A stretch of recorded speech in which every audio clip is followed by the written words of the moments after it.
नमस्कार। चक्रवाती तूफान के ताज़ा अपडेट के साथ मैं हूं जितेंद्र दांगी।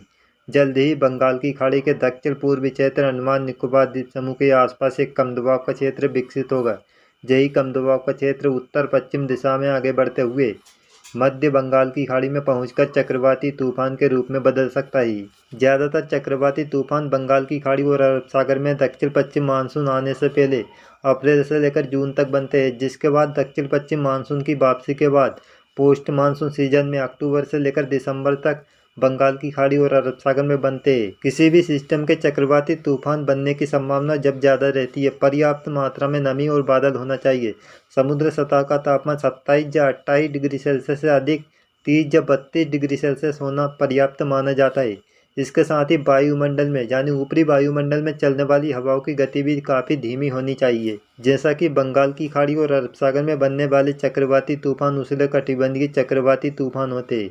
भूमध्य रेखा के दोनों ओर बनने वाले चक्रवाती तूफान उष्णकटिबंधीय चक्रवाती तूफान होते हैं। भूमध्य रेखा के उत्तरी क्षेत्र यानी उत्तरी गोलार्ध में चक्रवाती तूफान घूमने की दिशा घड़ी की सुई की दिशा के विपरीत होती है, जबकि दक्षिणी गोलार्ध में चक्रवाती तूफान घूमने की दिशा घड़ी की दिशा की तरह ही होती है। कई वैश्विक मौसम एजेंसियां होती है जो मौसम का पूर्वानुमान लगाती है, जिसके अनुसार बंगाल की खाड़ी में चक्रवाती तूफान बनने की संभावना प्रबल बनती हुई दिखाई दे रही है। अब ज़्यादातर मॉडल को देखते हुए चक्रवाती तूफान बनने की संभावना से इनकार नहीं किया जा सकता है।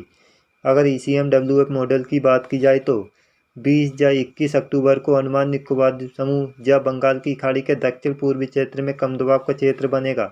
22 अक्टूबर को ये डीप डिप्रेशन, 23 या 24 अक्टूबर तक चक्रवाती तूफान बनेगा और 25 अक्टूबर को उड़ीसा के पूर्वी क्षेत्र गांगे पश्चिम बंगाल के तट से टकराने की संभावना बनी हुई है। जबकि GFS मॉडल के अनुसार कम दबाव का क्षेत्र अंडमान निकोबार द्वीप समूह के ऊपर बनेगा। ये पश्चिम उत्तर पश्चिम दिशा में मध्य उत्तर पश्चिमी बंगाल की खाड़ी तक आगे बढ़ने का अनुमान है, जिसके बाद 21 या 22 अक्टूबर को डीप डिप्रेशन, 23 अक्टूबर को चक्रवाती तूफान, 24 अक्टूबर को वेरी सीवियर साइक्लोन स्टॉर्म के रूप में उड़ीसा के तटीय इलाकों बंगाल की खाड़ी के उत्तरी क्षेत्र में पहुंच सकता है। जिसके बाद 25 अक्टूबर को ये गांगे पश्चिम बंगाल बांग्लादेश के तट के पास जाकर चक्रवाती तूफान के रूप में पहुंच सकता है और कमज़ोर भी पड़ सकता है। इस समय सभी मॉडल को ध्यान में रखते हुए हमने जो अनुमान लगाया है उसके अनुसार 19 और 20 अक्टूबर को अंडमान निकोबार द्वीप समूह के ऊपर कम दबाव का क्षेत्र बनेगा।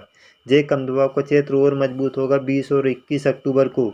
21 और 22 अक्टूबर के बीच डिप्रेशन, 22 अक्टूबर को ये डीप डिप्रेशन के रूप में काफ़ी मजबूत हो सकता है और शाम तक हवाओं की रफ्तार 40 से 50 किलोमीटर प्रति घंटे तक पहुंच सकती है। यह सिस्टम मजबूत होते हुए 23 अक्टूबर की सुबह तक चक्रवाती तूफान में बदल सकता है। हवाओं की रफ्तार 70 से 80 किलोमीटर प्रति घंटे तक पहुंच सकती है। 23 अक्टूबर की शाम तक सीवियर साइक्लोन स्टॉर्म के रूप में और मजबूत होगा।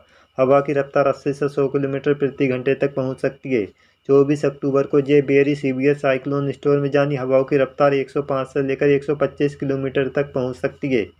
जिसके बाद 25 अक्टूबर को ये 70 से 90 किलोमीटर प्रति घंटे की हवाओं के साथ साइक्लोन स्टॉर्म के रूप में फिर से कमज़ोर होगा। 25 अक्टूबर को चक्रवाती तूफान उड़ीसा पश्चिम बंगाल के तट से टकराने के बाद 26-27 अक्टूबर को बांग्लादेश पर पहुंचकर कमज़ोर पड़ सकता है। जब यह सिस्टम चक्रवाती तूफान में बदल जाएगा तो मौसम विभाग इसका नाम सितरांग रखेगा। 24 अक्टूबर की शाम से उड़ीसा के दक्षिण पूर्वी तटीय इलाकों खासकर बागेश्वर, चांदीपुर, पारादीप पर हवाओं की रफ्तार 110 किलोमीटर प्रति घंटे तक पहुंच सकती है।